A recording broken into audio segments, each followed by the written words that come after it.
Wenyan, what a pleasure to see you. Thank you for having me here. We are all relearning about everything around us, including movies. So I really want to know, when we are celebrating the Shanghai International Film Festival, you, a jury member, what do you value the most in the movie?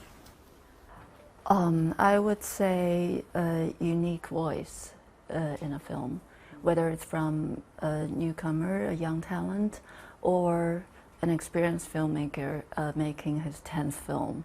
But every single time we need to see something new, something unique. So for me, it hasn't really changed over the years. That's always something we look for in a film. Have you seen something new recently? Actually, I just saw the film directed by our president of the jury this year, the Polish director. I think last year he made a film called Io. It's about a donkey. Before I saw it, because everybody talks about an homage to the great French master Robert Bresson, his Balthazar is also about a donkey. You would think it's a film about the old times, but when I saw it, since the very first scene, it's completely new. So this director, he's 85 years old, and he works with a young DOP, barely 20-something, and visual style, everything is new. It's fresh, it's exciting, the rhythm is very fast-paced, and so you can see he kept the old tradition of filmmaking, the best of filmmaking, but he renewed it. So this is what we like to see in a film, because human stories, since the Greek times, we've been telling tragedies, love stories, comedies, everything, but we should not repeat, and we should bring in our individuality, the specificity of our times, and everything that's current with our lives, and make it new every single time. But that takes a lot of effort, because we can easily repeat ourselves, right? Yeah, but it's so not easy to shall I say, reincarnation. Right. Yeah, it's not easy, but if you look at it as a prerequisite for a true artist, then that's what you have to do every single time. But I see you're doing that, over the decades, shall I say, from the movie Trap Street to Black Hole Thin Eyes, and to the latest one, which has created a social debate in China, Angels Wear White. All of these very different one from another. How did you get that done? I really wonder how talented a woman has to be in order to make sure that's going to happen.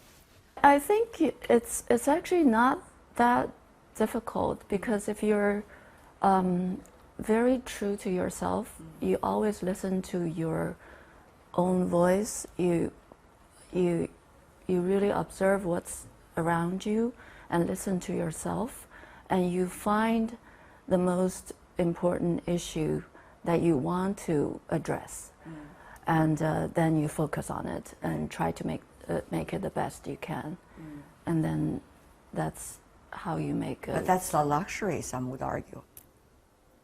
Why luxury? Because they say, I have to take care of the market. I have to take care where I get the money, and therefore they will put a lot of demands on me, and therefore I have to fulfill all those promises.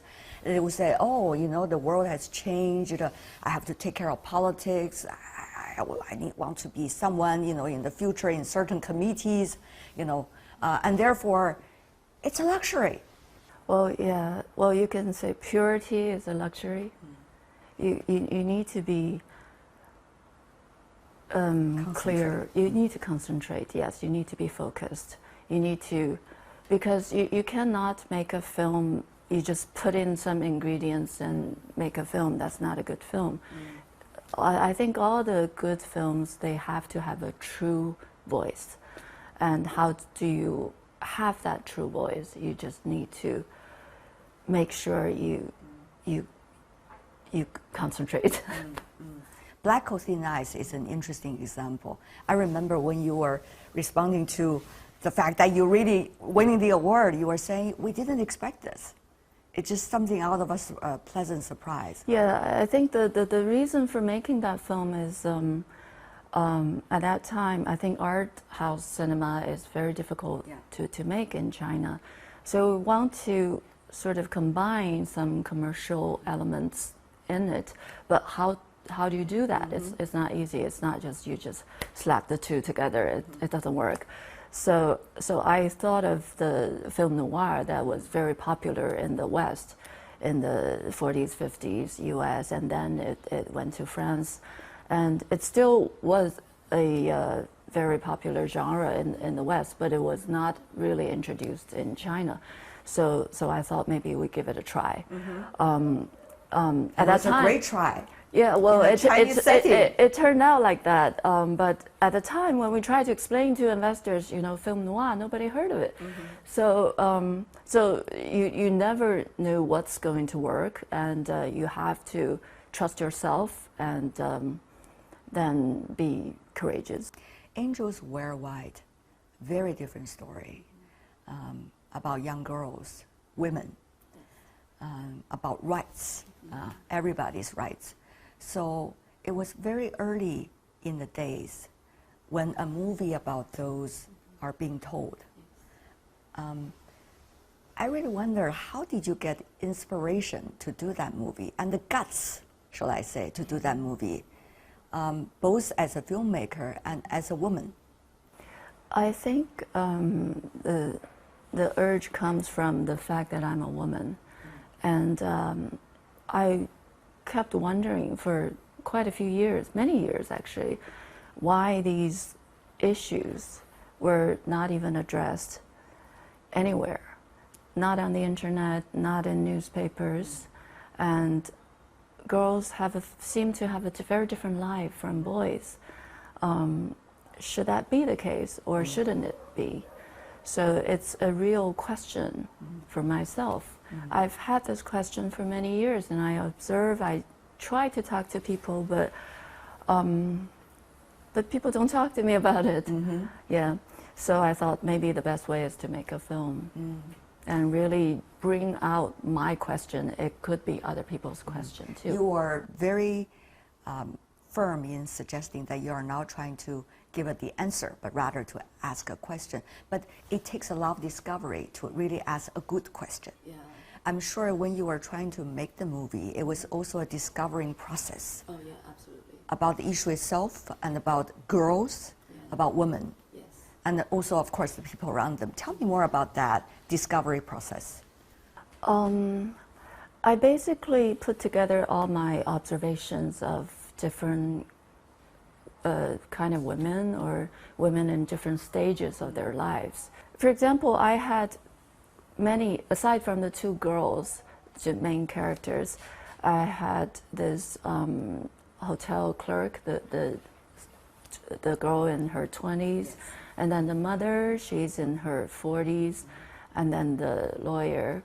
I had several female characters because for them, for me, they represent women in different stages of their lives, and the kind of difficulty, kind of dilemma they're in, the kind of choices they make, and why they become the way they are.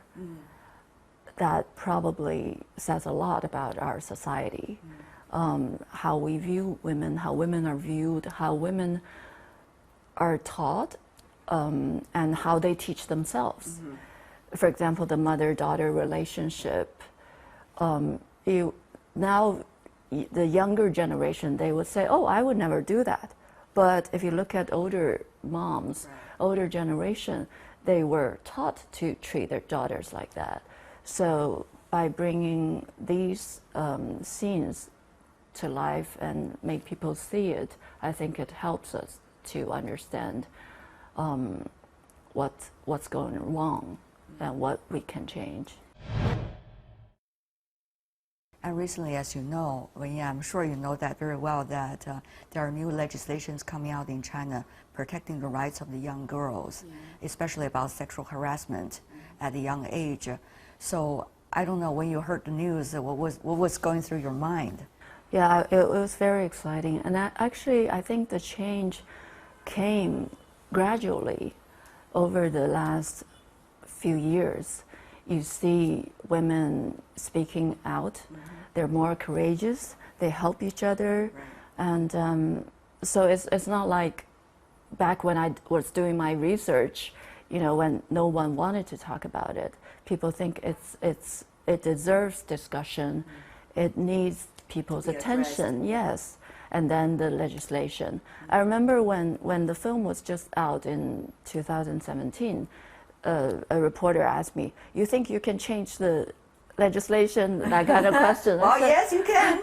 No, but my answer was no. It's not a film that can change society. It's you that change the society.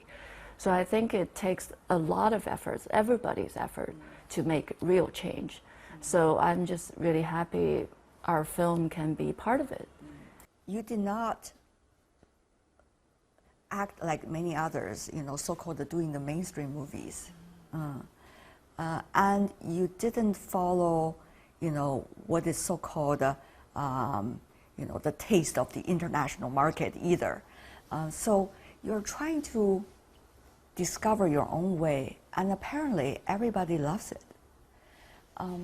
So this is a very interesting phenomenon to me. How would you be able to maintain that core? Do you have to remind you of that, yourself of that?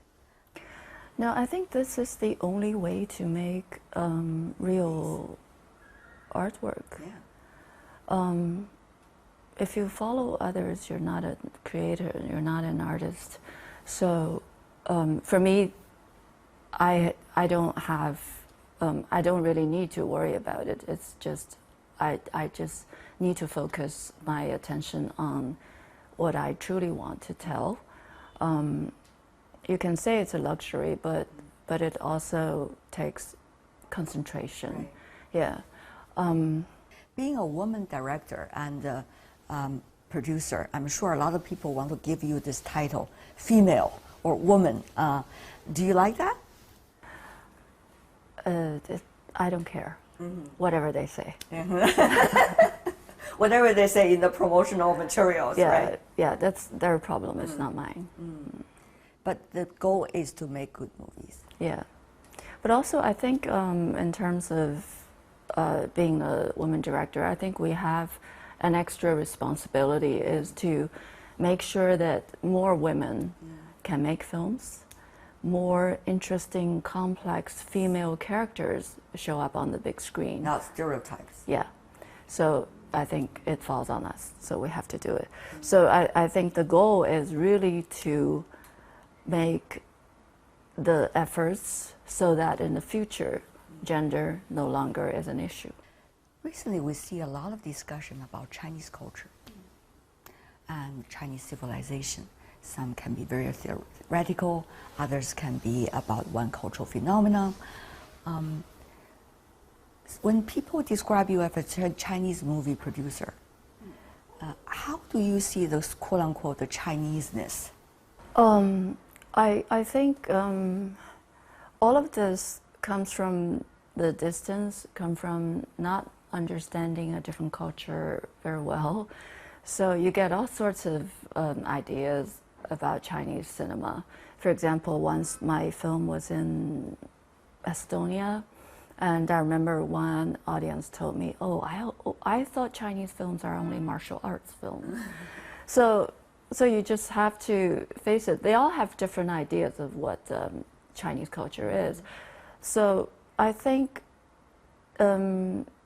identity is also a subject matter that we need to discover. I think we need to understand our culture better, because when we grew up, we're sort of disconnected from, you know, the real traditions and everything. We're sort of just picking it up slowly after we've grown up.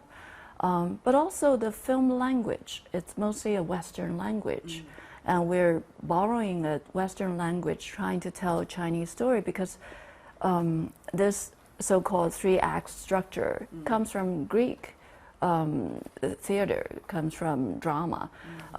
But in the Chinese tradition, Chinese literature, we don't have this. We have like the Tang's poetry. We have the Qing novel. It's how do you call it? If it translates into film, it's like episodic rather than, you know, the three-act structure. So how do we tell Chinese stories with a Western language? And I think the master, Taiwanese master, Hou Xiaoxian, he does a great job doing this. Many of his films are like The Flowers of Shanghai. A lot of it doesn't follow the typical Western ways of telling a story, but it worked. It reminds you of a lot of the rhythms of poetry, of prose, of something much looser than The dramatic structured. Yeah, the dramatic structure, but it really worked. So I think it's an inspiration for all of us. But then, for our generation, our challenge is how can we tell stories of our time, but then still we have the Chinese sensibility in there. I think it's something we need to discover for the rest of our life. In that sense, because this is a very interesting discussion that we have in Chinese society, right? It is also a process about how do we discover ourselves? Yeah. Do we know ourselves well in order to say so-called this Chinese sensibility, right? What are you trying to absorb recently, you know, to feed, if there were any, the Chinese sensibility? I was reading, actually the past few years I was reading a lot of history, but mostly about ordinary people. For me, it's like an archaeological discovery, because you discover, say, in anthropology or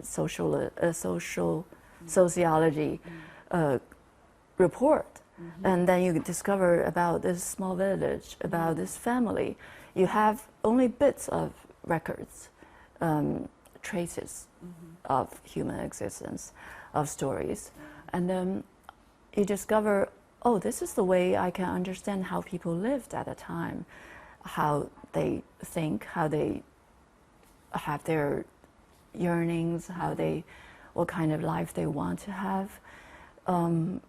So it's not abundant. It's not like you have everything ready there, but you have to use a lot of imagination to understand it. But that, for me, is a more interesting part of history, because you feel the human touch. It's such a rewarding conversation that I'm having with you. Wenyan, what a pleasure. Thank you very much. Thank you so much. You're welcome.